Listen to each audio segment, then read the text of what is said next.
Hello, good morning and good afternoon for some, and welcome to our Sickle Cell Data Collection Program for the California webinar series. I'm Niani Coker, and I'm tracking California's SCDC program, and I will be today's moderator. We have a great webinar planned for you today focused on screening for depression and sickle cell disease. But first, a few housekeeping items. I have muted all conference lines to eliminate background noise, and this session is being recorded. The recording link and slide deck will be made available and automatically sent to everyone registered for this webinar.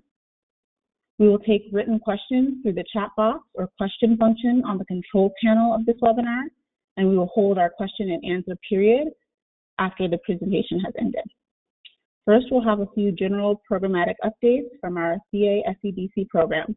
So with that, I'll turn it over to you, Jackie. Thank you, Niani, and we're very excited today to have Dr. Carroll speak with us today on this really important topic. So I'm going to quickly go through some really quick updates. Niani, are you controlling the slides? Can you go to the next slide? Yes. Can you not see the first update slide? No, we see a title slide, and it's, I don't think, in presentation mode yet. Okay, let's see.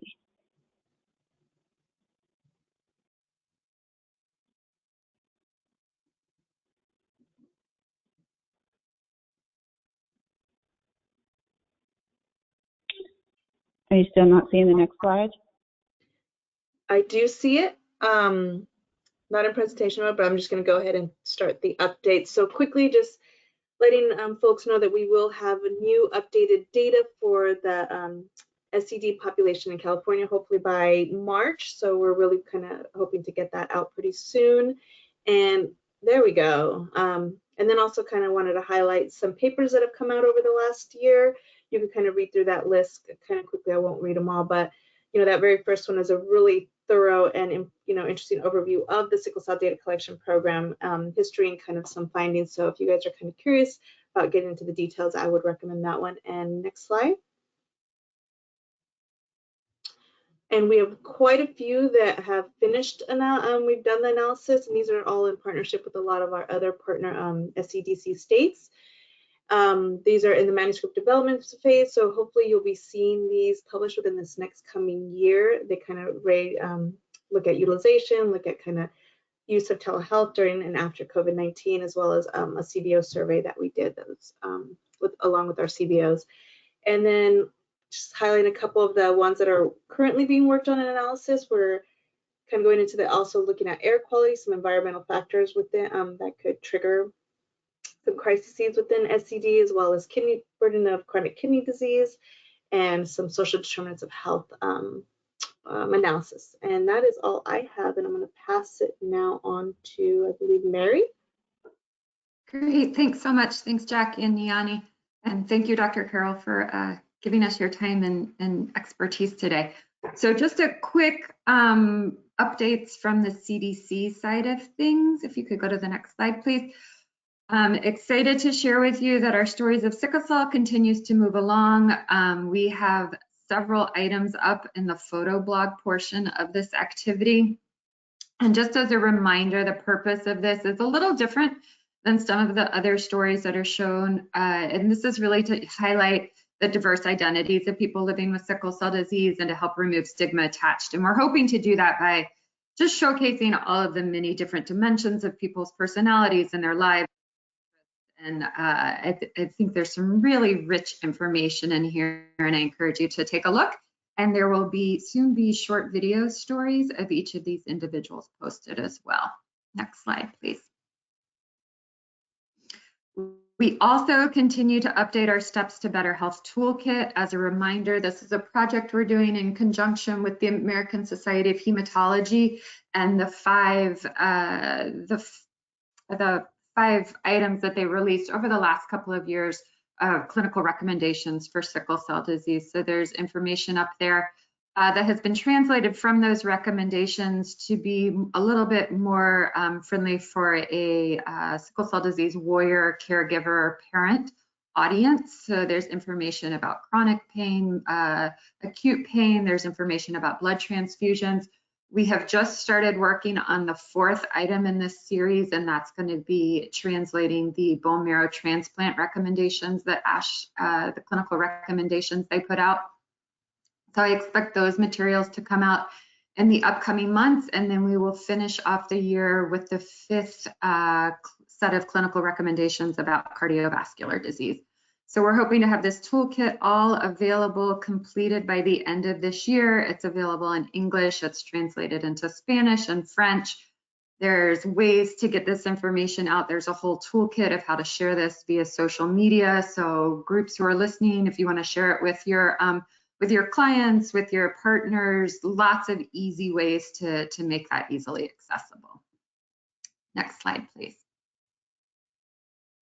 I also wanted to highlight a recent article that came out. It's in a series called CDC Vital Signs. So CDC picks just a handful of topics every year to create a vital signs portfolio about. In late 2022, they looked at really TCD screening and hydroxyurea use among people with sickle cell anemia, a topic that has obviously been covered very extensively over time, but this really provided an opportunity to get information into a lot of different hands across a lot of different medical specialties, and really just had a tremendous amount of pickup and acknowledgement and rebroadcasting through many media channels throughout the United States and internationally as well. So I think it was a great way of getting just information into a lot of hands, especially people who don't normally have the opportunity to read about sickle cell disease.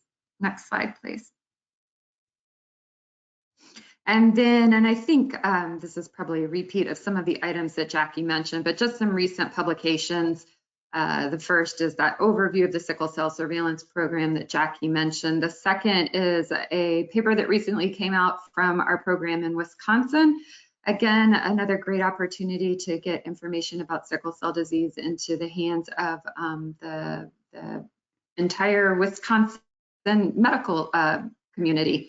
And then the third is a paper that was recently put out by our colleagues in Georgia, looking at trends in blood transfusion, hydroxyurea use, and iron overload among children over a fairly extensive, I think about a 16-year time period. That just recently was made available and is publicly accessible. So anybody who's interested is more than welcome to go and download and take a read. I think that might be the end, but next slide.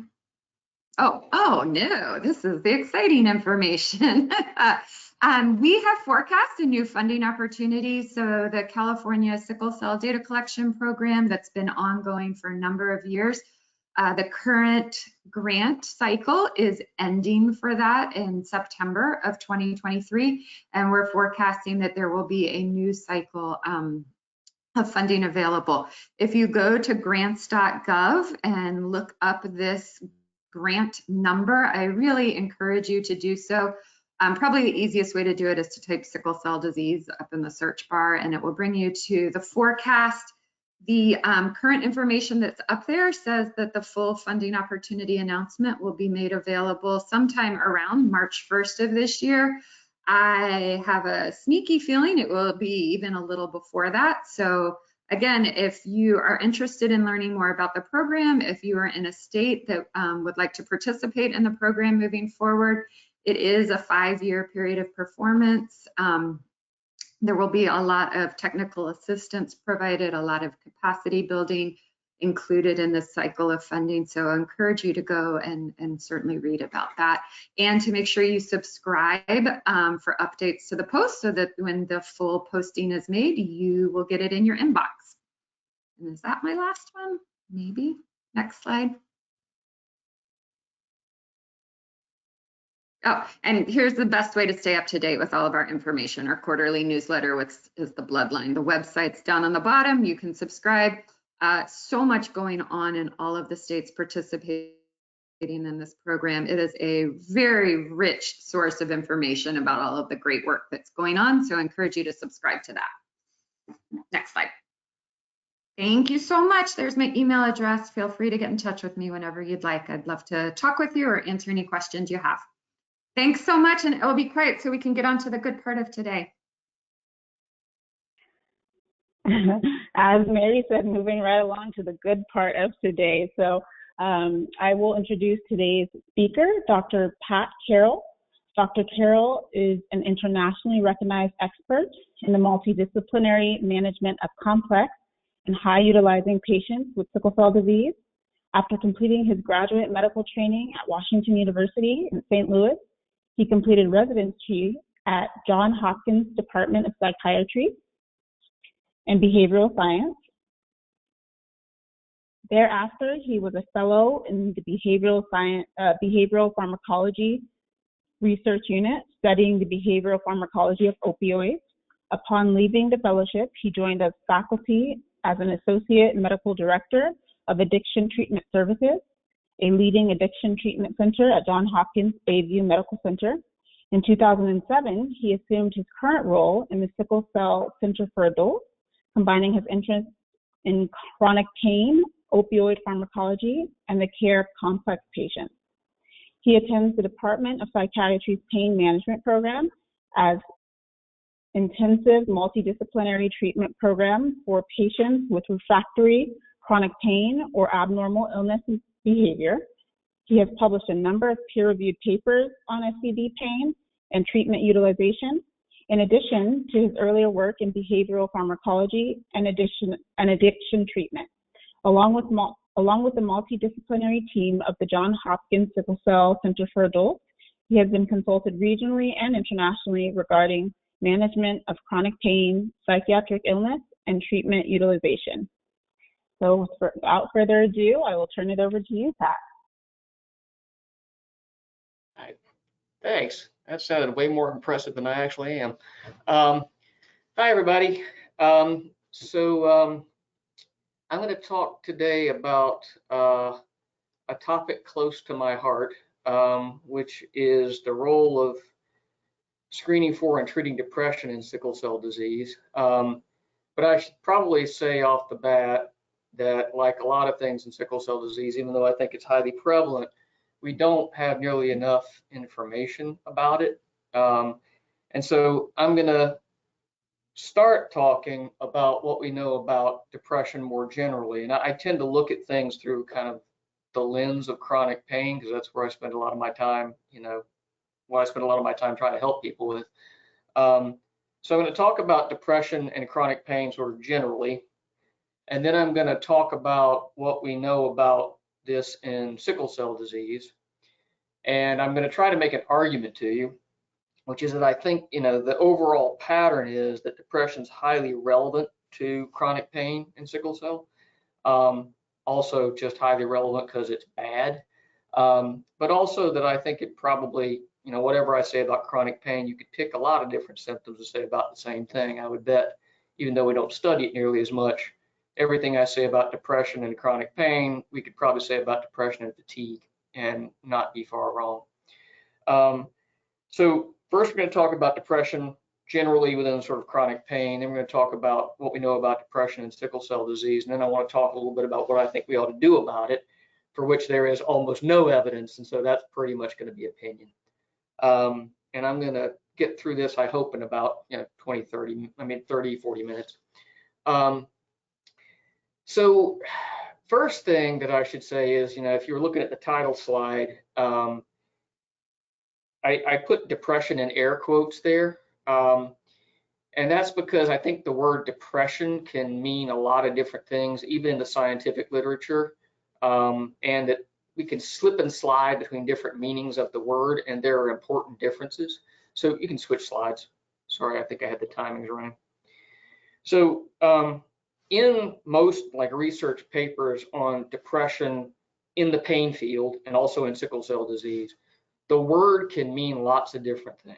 So very often, if you're reading the introduction or the discussion of the paper, you'll get the impression that the word depression means people have a bad disease, they understandably feel bad about it, and the more you feel bad about it, the more quote unquote depressed you are. So it's sort of like a normal reaction to a bad situation, and you can quantify it, right? Another sense that it's often used is you take a screening instrument for major depressive disorder, And either you sort of get a number, you ask people questions about how they sleep, how they eat, how they feel, and so forth, and you get a number. And the higher that number, the more quote unquote depressed people are, or you set a cut point on that number, and the people who screen positive you call quote unquote depressed, right? Now, these are all very different ways of using the word depression than what somebody like me, a psychiatrist, like most clinical psychologists, would mean when they say a major depressive episode or a major depressive disorder. So that is a thing that is a whole syndrome, right? So it's has effects on mood, sleep, appetite, energy, the way you think, the way you concentrate, how your memory works, and so forth. So it's very broad. And it's also most likely an illness. You know, I mean, it's a thing that happens to people a lot of times out of the blue, not necessarily with any good reason, and sometimes in the context of illnesses that make no sense at all, like bipolar disorder, right? So, you know, the way we talk about it varies from you feel bad because something bad happened to you all the way over to you have something that's probably a disease. And these are very different concepts, right? So now all that being said, when in the literature around depression, air quotes here, and chronic pain, there is a pattern that cuts across all definitions of depression, which is depressive symptoms, screening positive for depressive episodes, actual diagnosed major depressive disorder. Each one of these things, if you have it, you are more likely to develop chronic pain. And if you develop chronic pain, you are more likely then to develop depression in all those forms that I just said. And also, by and large, you know, whenever you have one with the other, each is worse. And I'll talk about that in a second. But pretty much core to the argument I'm going to make to you, and I'll telegraph to you, the argument is we need to be screening for major depressive disorder.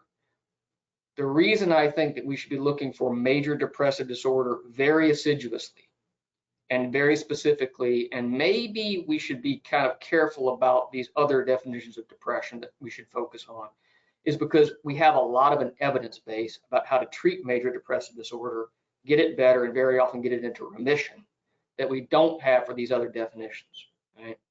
So if you cast the net too wide, sometimes you don't know what to do with the fish you catch, basically. But if we catch major depressive disorder, it tells us what to do. Next slide, please. This is just a reiteration of one of the things I just said, but a point I would like to kind of pound home is that while each of these things are mutual risk factors, and I suspect mutually causative, honestly, I think probably the strength of the causal relationship between chronic pain causing depressive disorders is probably stronger than the other way around, but I think they're both there. But as I said before, when both are present, both seem to be worse. And so, for example, if someone has chronic pain and depression, that person's chronic pain is usually more severe, it's usually more long-lasting, it usually hasn't responded to as many treatments as other people. Almost exactly the same thing for depression. If you have someone who has chronic pain with depression, their depression tends to be earlier onset, more severe, more recurrent, and so forth and so on, right? Next slide, please.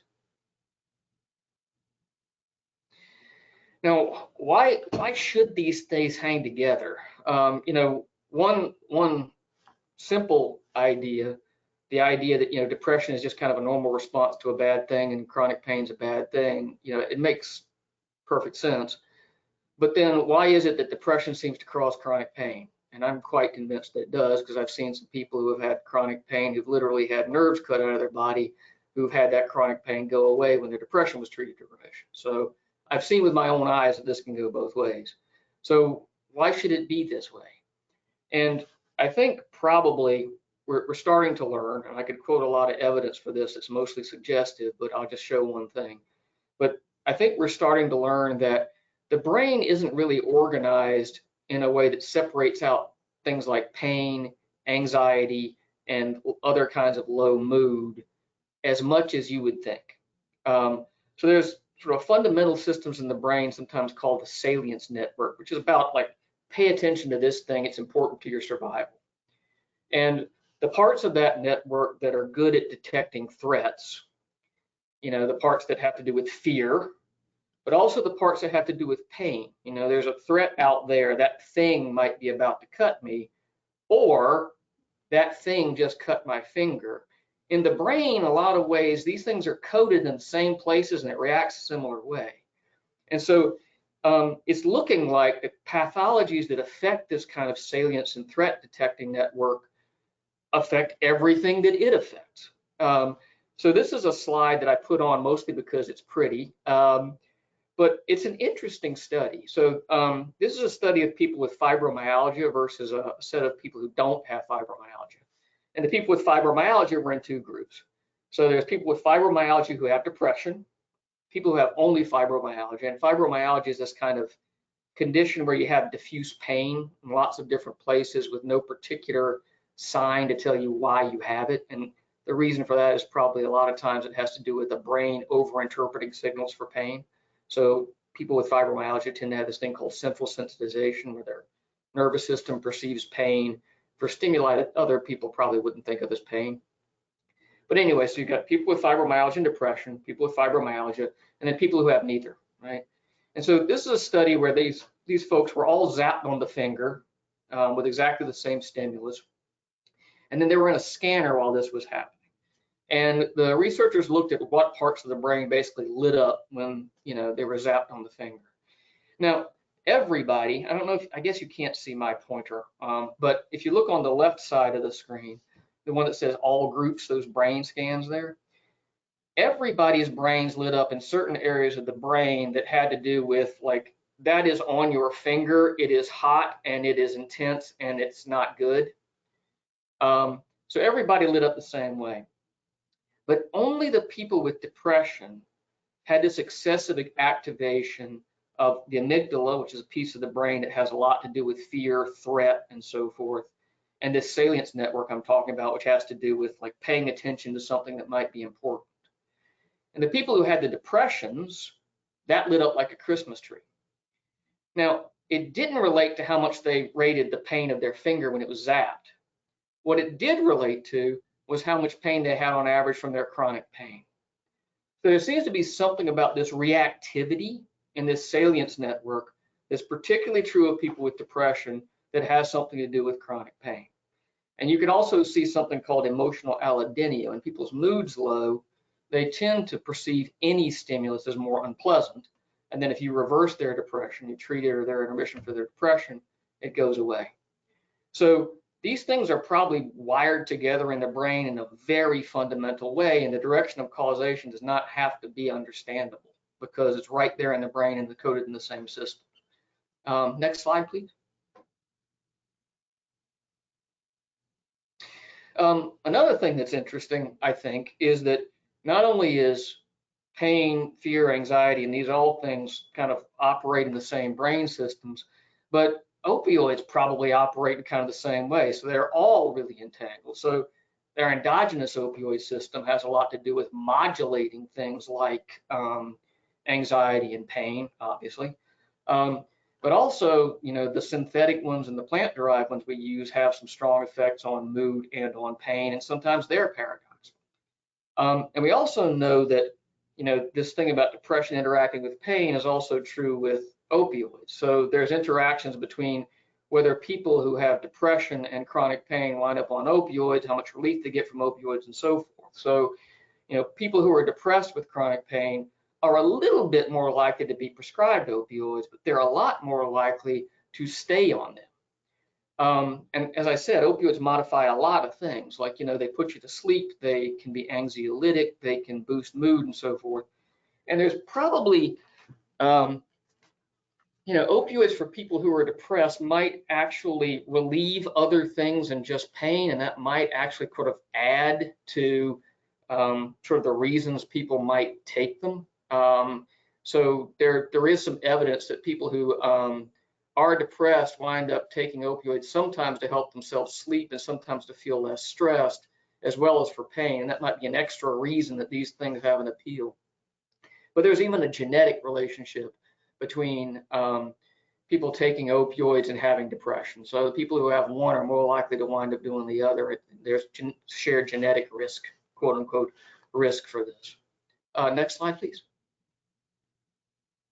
So again, this is a slide I put up mostly because it's pretty and it says most of what I just said. But you know, there are large database studies and single clinic studies that all say a lot of what I just went through. The picture on the left, I think, is a fascinating one from a single clinic. So this is basically a clinic where it's a pain clinic. It's not sickle cell disease, just generally. And they looked at the chance that someone walked out the door with a prescription for opioids relative to their pain intensity. And so if you look on the bottom axis, that's the pain intensity, and the left-hand upper axis, that's up-down axis, that's chance they walked out with an opioid prescription. And the blue line is the people who didn't screen positive for depression. And you see it works exactly the way you would think, which is the worse your pain, the more likely, you know, you get prescribed an opioid for it. The red line is the people who screen positive for depression. And you see it's flat. It almost looks like it has nothing to do with how severe the pain was. It does. I'll tell you why in a second. But it was the equivalent of the people who had pain of like 9 out of 10, roughly speaking. But the stats geeks in the room will notice that the error bars are huge on the left-hand side with the of the people who screen positive for depression. And that's because people who are depressed with chronic pain have worse pain. And so there were fewer people down there in the low pain group there. Right? So people with depression have worse pain, it's more treatment refractory, probably therefore they wind up on opioids, and then they wind up on more opioids because they get less relief from the opioids. Now, and it might be even more complicated than that, because now we're starting to see some evidence emerge that people who have chronic pain and are started on opioids might then be more at risk of developing depression, maybe having something to do with the fact that they start the opioids, or at least if the opioids are started and they get to a high dose quick. So the slide on the right is people who sort of start on opioids and then kind of sort of the ones who get on a higher dose of opioids early on in their course versus the ones who get on a lower dose of opioids and stay on it. That's the blue bars versus the red bars. And you'll see that the people who wind up on higher doses earlier are much more likely to then wind up with a diagnosis of depression. Now, I think the jury's out on this a little bit, which is, you know, I think it's entirely possible that you have some people who don't have depression detected when they walk in the door and get treated for their pain. And then it turns out that their pain is more severe and more treatment refractory, and they wind up on higher doses of opioids. And then someone says, hey, wait a minute, what's going on here? And then the depression gets diagnosed. So I don't know if this is a causation or if it's a detection bias, but I think it's possible it's causative, you know, and I've certainly seen some people who tapered off of opioids whose mood's gotten better. So I think it's entirely possible conceptually. Anyway, next slide, please. Now, this is all sounding kind of grim. So yeah, I wouldn't be telling you this if I didn't think that there was something we could do about it. And what I think is also true is that, and we know this from the interdisciplinary pain care literature and a lot of other things, but if you actually do take into account that chronic pain and depression go together like peanut butter and jelly, and integrate your thought process clinically with those two thoughts and act like it's true, you get a lot better results for both. And I think the best evidence for this is the SCAMP trial, like this third bullet point I got down here. So this was a study of people with chronic pain out in primary care. Again, not people with sickle cell disease, but they were screened for depression, and the ones who screened positive were randomized to an integrated treatment versus usual care, and then they were followed for 12 months. So very solid study, long-term outcomes, like for reals. And I really encourage you to read this study if you're interested in this at all. But the top line, most important thing was, if you treat people for their depression when they have pain, you get more than double the clinically important pain improvement than if you don't. And you will never, I promise you, never see that kind of effect size for any pharmacotherapy for chronic pain ever. Like any pill you try for chronic pain usually has a number needed to treat between 3 and 7, which means at best it usually fails 2 times out of 3. So this is a massive effect size. And so I think if we're not acknowledging how prevalent depression is with chronic pain and doing something about it, we're leaving a lot of chips on the table. Next slide, please. So just to recap before we get into what I think about sickle cell disease. Depression by all these definitions is highly prevalent with chronic pain. Major depressive disorder, we have a whole literature on what to do about. Probably these things are mutually causative, but if you identify depression and treat it adequately, you can probably get better outcomes for chronic pain and treat it more safely than you would if you don't. So that's pretty much my argument in a nutshell. And I'm going to tell you why I think it applies to sickle cell disease. Next slide, please. Yeah, so we don't have, everything I said about the literature for pain and depression is true of sickle cell disease, except you will never see a study in sickle cell disease where people actually have gold standard diagnoses for depression. Partly because it's hard to do. You basically have to do an hour or so clinical interview with somebody like me in order to establish the diagnosis. And it just takes a lot of labor, a lot of expertise, and a lot of money to do it that well. But we do have several studies where we've screened people with sickle cell disease for depression and looked at its implications of who screens positive versus who doesn't. So first of all, chronic pain is very prevalent in adults with sickle cell disease. Probably at least a third, as much as a half of adults with sickle cell disease have chronic pain. And quote unquote depression, in this case, we're mostly talking about screening positive for depression, is highly prevalent as well. In most studies, again, these aren't population-based epidemiology studies, but most studies, more than 25% of the people who volunteer for the study with sickle cell disease will screen positive for depression. To put that in context, most national epidemiologic studies will put the past year prevalence of major depression at around 8%. So people with sickle cell disease in these clinical volunteer samples, a quarter of them right now screen positive for depression, whereas the general population, 8% screen positive or are positive sometime in the last year. So that suggests it's kind of astronomically more prevalent in sickle cell disease. Now, like I said, these are all screening instruments, not gold standard diagnoses, and we only have one study done 20 years ago that relates any kind of screening instrument to an actual diagnosis of sickle cell disease. If anybody can correct me on this, feel free to, but I've never seen another one. But in that study, the people who volunteered for the study with sickle cell disease, again, adults, a quarter of them actually did have depressive episodes at that time, and the screening instrument looked like it performed reasonably well. So we can probably translate these screening results to a reasonable estimate of, the prevalence of actual major depressive disorder and sickle cell disease, and it's probably really high, which makes a lot of sense when you're talking about a condition that involves chronic pain, chronic brain injury, and chronic inflammation, all of which are known risk factors for developing depressive disorders. So next slide, please. And the relationships among quote unquote depression, again, this is screening positive for depression this time, and chronic pain seem to hang together in sickle cell disease as well, the best we could tell. And one of the things that's fascinating to me is it seems to be true a little bit of acute pain, like crisis pain, but particularly true of chronic pain. So this is a slide from the Pisces study that I imagine a lot of people on the call are familiar with. And these are people who screened positive for depression and people who didn't, these people with sickle cell disease. And the ones who screened positive for depression pretty much on average had chronic pain. Most of their days they had pain.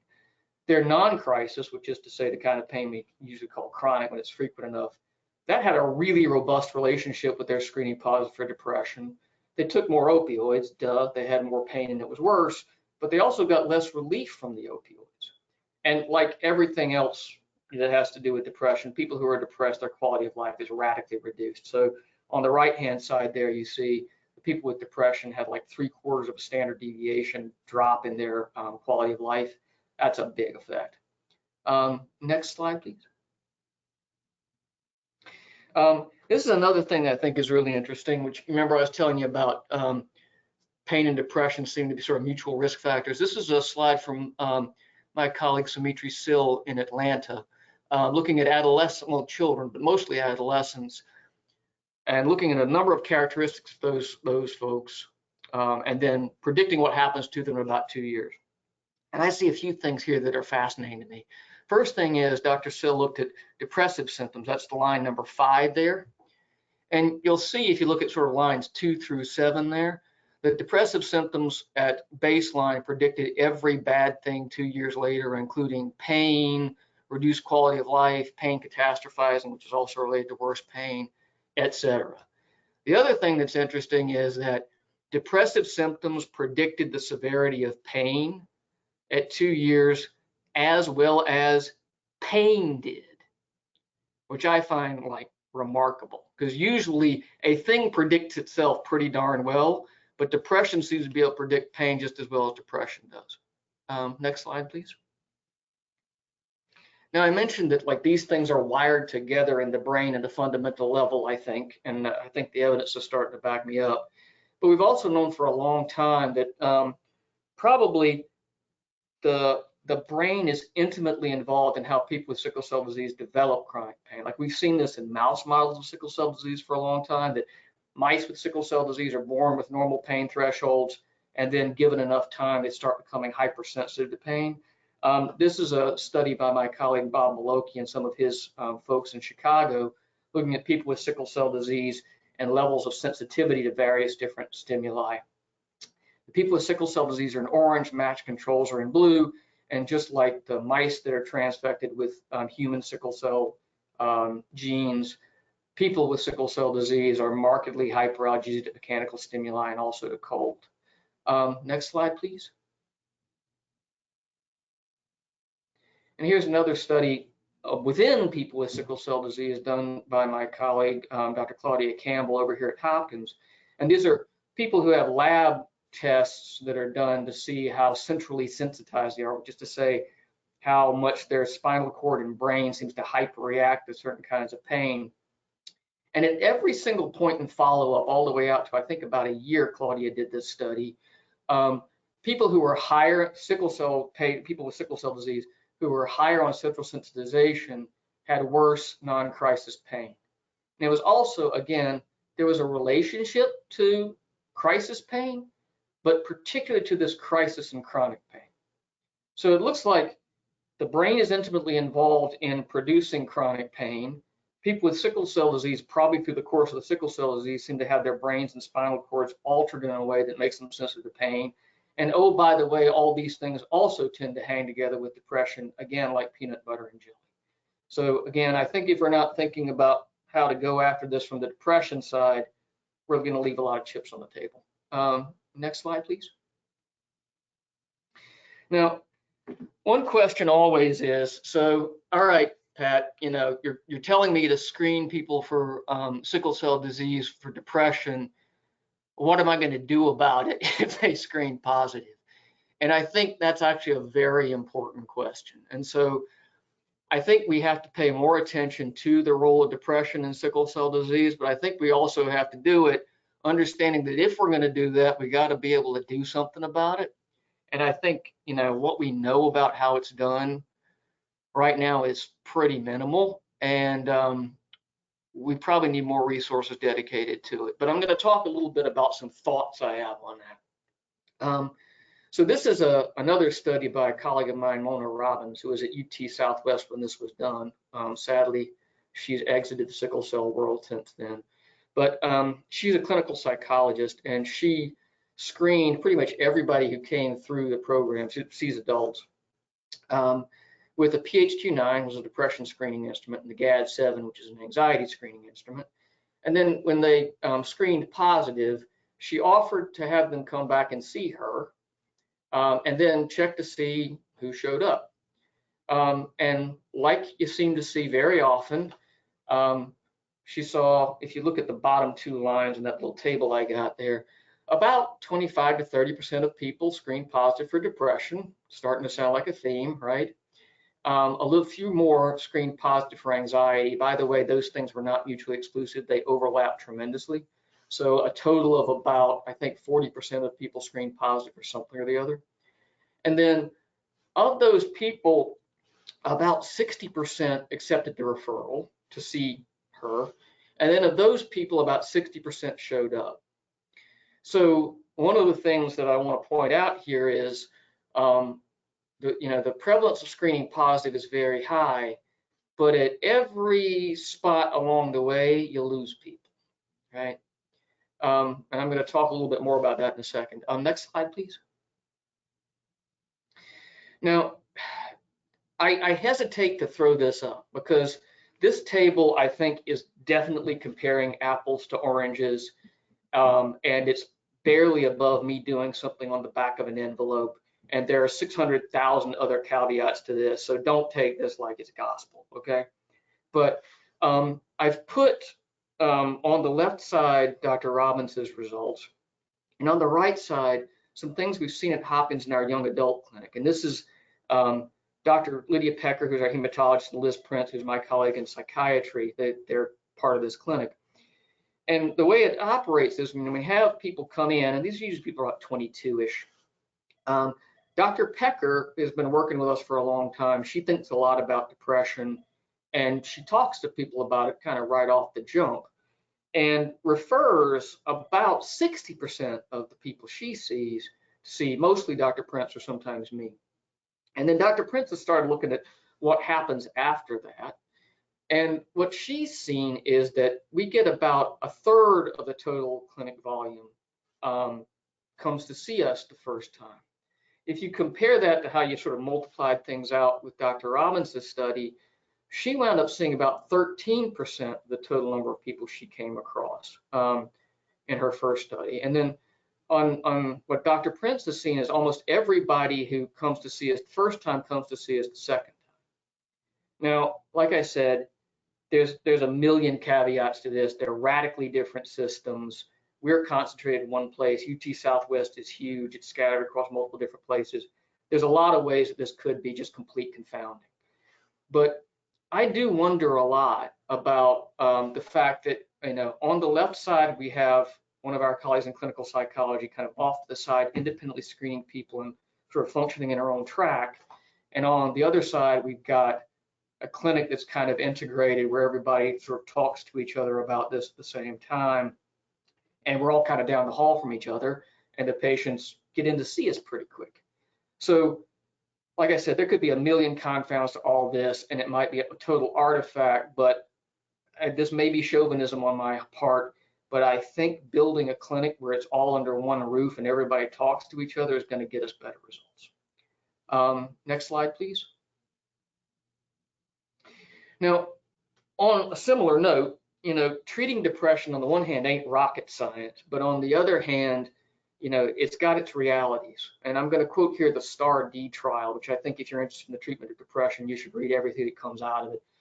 It stands for Sequence Treatments Alternatives for Refractory Depression. And in short, it was an attempt to replicate real-world management of major depression with medicines. You can do it with psychotherapy too, obviously, but this was mostly pharmacotherapy. And the results suggested that if you try any medicine for depression, you'll get about 30% of people in remission at 3 months. If you then take those people who didn't remit and then you try another thing, you'll get another quarter to 30% of people into remission. And it almost doesn't matter which one you try, they all work about the same. So you can get a rough estimate, then you're going to get about half to, about half of people well from their depression in 6 months if you keep at it. And of course, if you keep at it for longer, you get diminishing returns, but you steadily get more and more people better. But at the same time, again, there's drop off, there's diminishing returns. And so I think getting people through the front door, so that the number of people who get treated for their depression is closer to 60% of the ones who screen rather than 30% of the ones who screen is going to radically improve our results. Next slide, please. So this will be kind of my final word. So I think that we need to think about depression. I think that there is a way in which we have to think about the understandable emotional reactions to having a nasty chronic disease and chronic pain. But also we have to understand that major depressive disorder itself can be an independent illness, a comorbidity, and a cause of trouble, not just an outcome.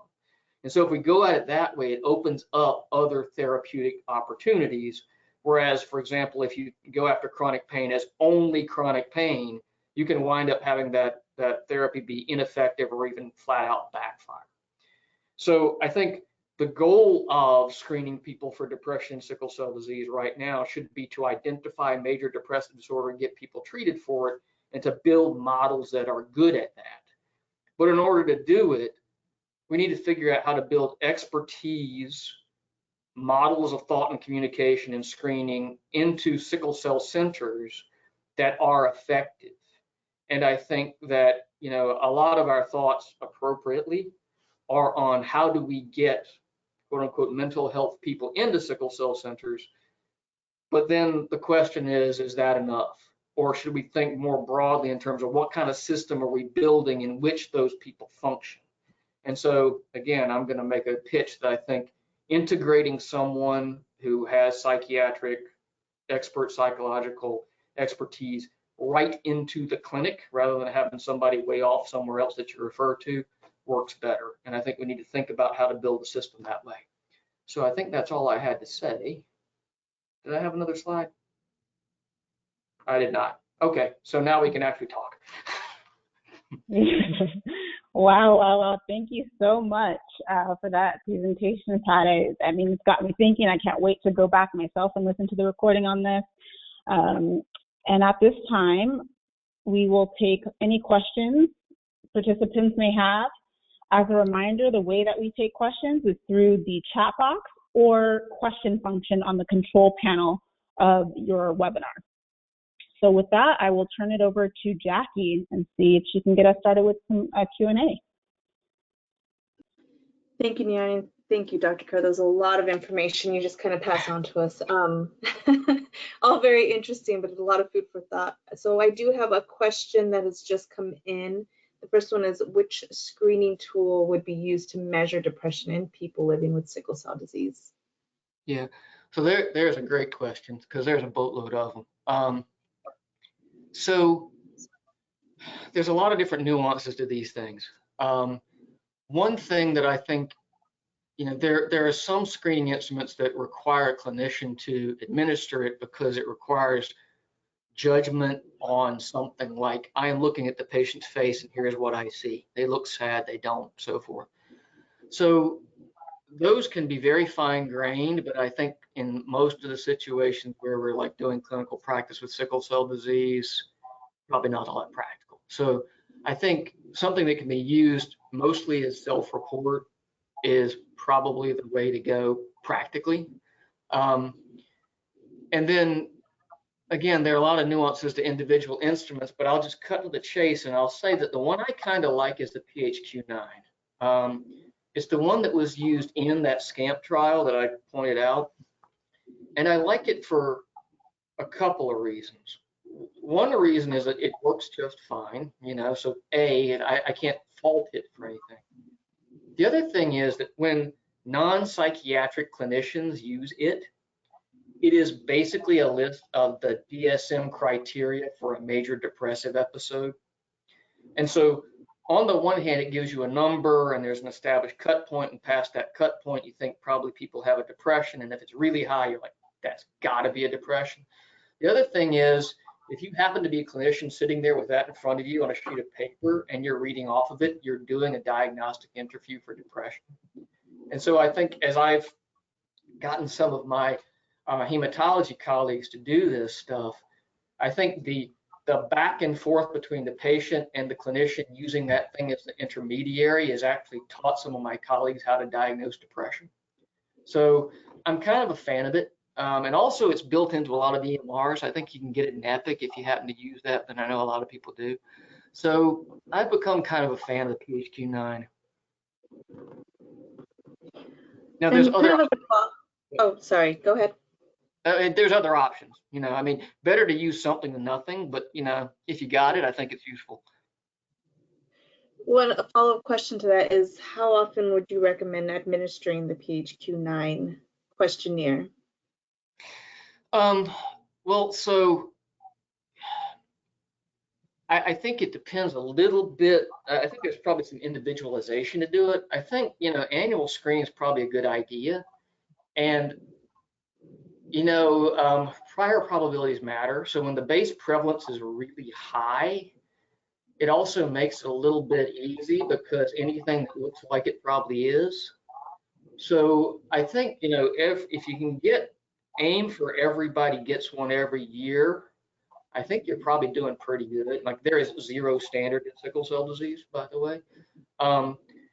So I think, but the other thing is that these things can also be used to track outcome. So there's using it for screening, but then there's also using it to monitor how people are doing. And so if you wanted to use it to track treatment outcome, you can also do that, but then you probably need to do it every a couple of weeks or something like that. But I would say if you can get to the point where you're getting most people every year, you're doing real good. Great. I'm gonna move. I know there's another question related to PHQ-9 in here, but I think I'm gonna move on really quickly. So there was a question about this idea of an integrative care model, and they was curious if there was any studies on response when this depression treatment was offered by medicine / Zoom, when there was a positive kind of screening for depression. If that's been looked at, if there's any data on that yet, which I'm not sure. In sickle cell disease, I'm not aware of any. That doesn't mean it hasn't happened, but I usually have my ear to the ground and I don't think I've seen anything. I think we're still kind of trying to figure out what telehealth has done to psychiatry, but most of the information that's come out in psychiatry has been, quote unquote, in psychiatry. It's been kind of like psychiatric clinics. Now there's a long-standing, this is a little bit of a segue, but there's a long-standing kind of model of collaborative care in which we've had things like, primary care practices with sort of a liaison person, maybe a case manager, something like that, embedded in a primary care practice, acting as a liaison between, say, a psychiatrist and the primary care people. It's not exactly telemedicine, but it's more like telementoring a lot of times, but sometimes there's referral that can be done by telemedicine. And in that sort of model, it certainly improved the treatment of depression in those clinics. But as to delivery by telehealth, I don't think we know in sickle cell disease yet. Great, thank you. We have quite a few questions, so I am trying to squeeze them in as possible. So if we have a question about any advice about how to convince members to buy into the benefits of mental health treatment. Oh boy, I could use some myself. That one's a tough one, So I often am starting this off, not necessarily in the way everybody else is, which I'm often seeing someone who's being referred to me partly because they have some really complex or refractory pain problem, right? So the thing I'm usually running across is the idea that pain is real if it's physical, but if you say depression has something to do with it, you're telling me it's not real and you're not taking me seriously, and that feeds into all the ways our patients get discounted, mistreated, the stuff that makes everybody who treats people with sickle cell disease boil and grant for 20 minutes, so I won't. But, that's the thing that I find toughest. And I think, the way I try to break it down is to say almost all the stuff I just said, which is that it ain't physical and real, mental and not. It's pain is pain, and mood disorders are built into pain, and pain is built into mood disorders. As a matter of fact, in primary care, pain is a major presenting symptom of depression. And to start trying to break down these common but wrong ideas, we often labor in about like how pain works. But if I can kind of get people to come along with me on that no, it's not, I'm discounting, and I'm actually saying there might be some other stuff we can do about this. And oh, by the way, even if it does nothing for your pain, you'll probably feel better. that I can get some people engaged in that way. One thing I think also helps me is that my hematologists and our APPs and so on, we've been working together for 15 years. So we kind of think alike. And so when they show up to my office, you know, when I first started doing this, people would show up, I'd say, hi, what do you come by to see me about? They'll say something along the lines of, well, I don't know. They said I needed somebody to talk to. And, you know, it didn't go so well. Now people wind up sitting down and saying, yeah, you know, I saw Miss Ashley and I've been seeing her for the last 5 or 6 years and I trust her and she thinks that I have a depression. She told me it might have these kinds of effects on me. She said you might be able to help. And that's a whole better conversation. So I think the more you know about what depression actually is and how it's treated, the better you are at referring people. And then people like me wind up, you know, better off when they get there. Great. I'm going to do, I think, 2 more questions and then we'll go ahead and finish up here. So one question is, what do you think is the lowest hanging fruit in improving the understanding, treating, and improving outcomes related to depression and sickle cell disease? Look for it. Look for it. That was the answer. Yep, that's a good one. That was it. Look for it. If you look for it, you will find it. If you find it, you will be confronted with the need to do something about it because you'll have someone suffering in front of you, and then you'll figure stuff out. But it starts with looking for it. And to follow up on that one, if you're thinking about like increasing the evidence and data that are out there in the literature, like what would be, you know, the lowest hanging fruit again to kind of approach that problem and get more data out in the world to support this? Yeah, I don't know that there's a lot of really low-hanging fruit, to tell you the truth. You know, in depression writ large is common as dirt. You know, I mean, like 15, 20% lifetime prevalence. We have a huge evidence base on it. You know, we have about 100,000 people with sickle cell disease in the country. They're all over the country, concentrated some places, obviously, but all over the country. And you know, trying to do detailed, semi-structured clinical interviews on 20 some odd thousand people, you know, we're not going to do it, you know. So I would dearly love it if we had a good population-based epidemiologic study of the prevalence of, no kidding, major depressive disorder and sickle cell disease. But if you ask me where to spend $1 million, it actually probably wouldn't be in that. It would be in integrating psychiatric care into sickle cell centers, and then looking at the results of doing that. So I think that's my answer. Is I think it's in clinical care, and I think it's in building care models. Like, I'm convinced that we should do it. I don't think most people who take care of people with sickle cell disease think, nah, we probably don't need more psychiatric resources. So I think it's in actually acting on what we know. Got it. Great, thank you. So I know we're coming up on the time and we have quite a few questions left. So what I think we might do, Dr. Carroll, you're up for it, maybe if we can collate some of these remaining questions to send to you to see if you have any thoughts on them. Yeah, sure.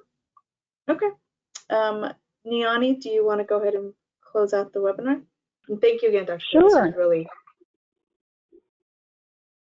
Yeah, absolutely. Obviously, yeah, questions are pouring in, and feel free to continue to submit questions. But I also want to take the time to, you see on screen is all the various ways to reach us. And you can also feel free to email me as well, additional remaining questions. And then upon the ending of this webinar, if you have time, there is a brief 3-question survey where you can provide feedback for this webinar, ask additional questions, and suggest future topics and speakers. So we'd greatly appreciate that. And it's another great way to get your kind of remaining burning questions answered. So at this time, I want to once again thank the internal team, but first and foremost, thank Dr. Pat. This was so informative. And I want to thank everybody for their time and participation. And I will talk to you guys next webinar. Have a great, wonderful day.